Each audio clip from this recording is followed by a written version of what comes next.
पर्दा बने। जी आपने देखा तो दूर एक दरख्त खड़ा है।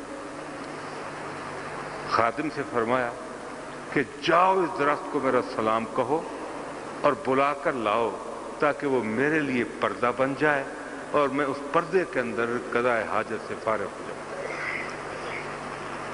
सहाबी ने हुक्म मान लिया, चले गए और जाकर उस दरख्त को पैगाम दिया, लेकिन दिल में सोच रहा था कि ये दरख्त है, आज तक दरख्तों को चलते किसी ने नहीं देखा, न इनके पांव हैं, न कभी इन्हें चलते किसी ने देखा।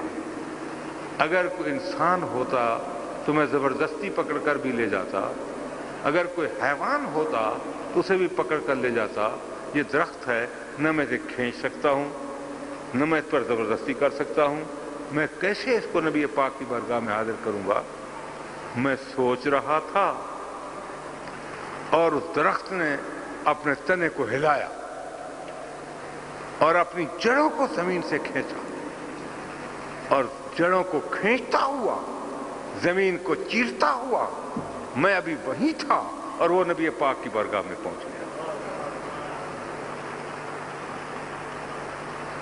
जब वहां पहुंचा तो आपने हुक्म दिया कि अपनी टहनियों को, अपने पत्तों को जमीन पर झुका दो और मेरे लिए पर्दा बन जाओ। आपका हुक्म पाते हुए उसने अपनी टहनियों को जमीन पर झुका दिया, पर्दा बन गया और रहमत आलम जब फारिग हुए तो आपने हुक्म दिया कि अब वहीं चले जाओ जहां तुम खड़े थे। सहाबी कहते हैं कि रब्बे दुल जलाल की कसम है कि देर नहीं लगी, फिर वो उसी तरह अपनी जड़ों को खींचता हुआ उस मकाम पर जाकर खड़ा हो गया जहां से वो आया था और गया था। ऊंट दौड़ता हुआ आया हुजूर की बारगाह में, देखा तो आते ही नबी पाक अलैहिस्सलाम को सजदा कर दिया, अपने अगले घुटनों को जमीन पर रख दिया और अपने सर को झुका दिया और रहमत आलम को आकर उसने सजदा कर दिया। सजदा किया और कुछ अर्ज किया। अल्लाह के पाक महबूब ने उसकी दरख्वास्त को सुना कि ये क्या कहता है। उसके मालिक को कहा आपने कि तुम बचपन से इससे काम ले रहे हो और ये तुम्हारी शिकायत कर रहा है कि काम ज्यादा लेते हैं और खाना कम देते हैं। ये ऊंटों की फरियाद सुन रहे हैं। हर एक चीज के जो रसूल हैं, मेरे आका नबातात के, हैवानात के, इंसानों के, जिन्नात के, हर एक चीज के रसूल हैं, हर एक की फरियादें सुनते हैं, हर एक की बोली को जानते हैं। फरमाया ये शिकायत कर रहा है कि तुम चारा कम डालते हो और काम ज्यादा लेते हो। अब बूढ़ा हो गया है ये, अब ये इतना ज्यादा बोझ नहीं उठा सकता, तो तुमने इरादा कर लिया कि इसको ज़िबा कर दें। ज़िबा करने का इरादा तुमने कर लिया।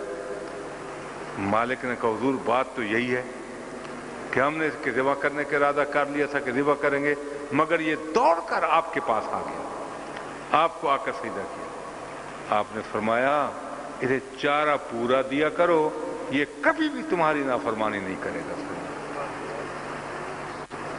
सिद्दीक अकबर हुजूर के साथ हैं, फारूक आजम हैं और कुछ और सहाबा किराम हैं। एक बाग में हुजूर तशरीफ ले गए, वहां बकरियां थीं और भेड़ें थीं, एक रेवड़ था।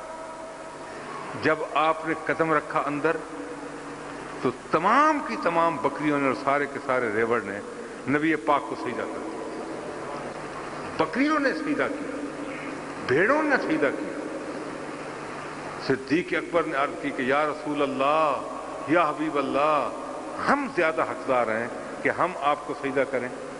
जब जानवर आपको सजदा कर रहे हैं तो हम क्यों ना आपको सजदा करें।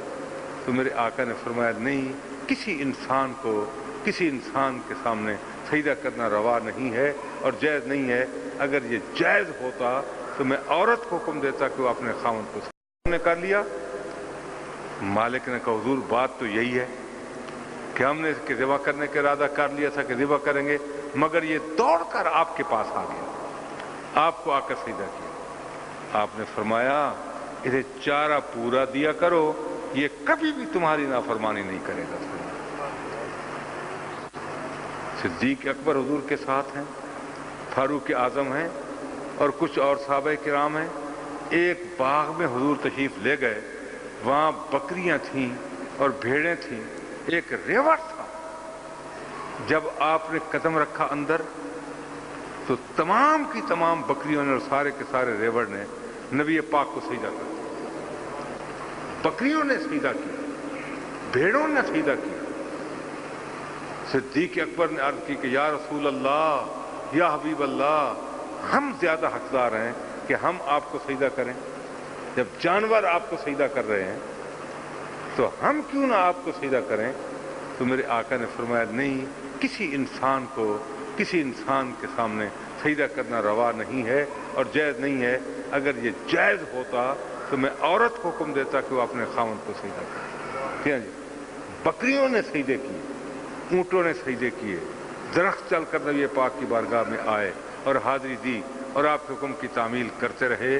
تو اللہ تعالیٰ جل مجدہ الکریم نے ارشاد فرمایا کہ لوگو دیکھو تو صحیح، یا ایھا الناس قد جاءکم برہان من ربکم، تمہارے رب کی طرف سے برہان آ گیا، دلیل آ گئی، اللہ کی وحدانیت کی دلیل، اللہ کی یکتا ہونے کی دلیل، اللہ کی وحدانیت کی دلیل تمہارے پاس آ گئی ہے، غور تو کرو، دیکھو تو صحیح۔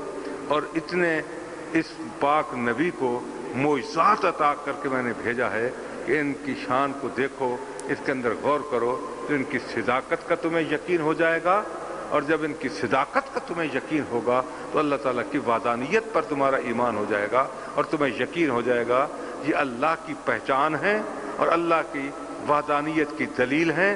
فرمایا یا ایھا الناس قد جاءکم برہان من ربکم، اے لوگو تمہارے پاس اللہ کی طرف سے برہان آئے، وَأَنزَلْنَا إِلَيْكُمْ نُورًا مُبِينًا، اور ہم نے تمہاری طرف نور مبین نازل فرمایا، قرآن کریم لے کر آیا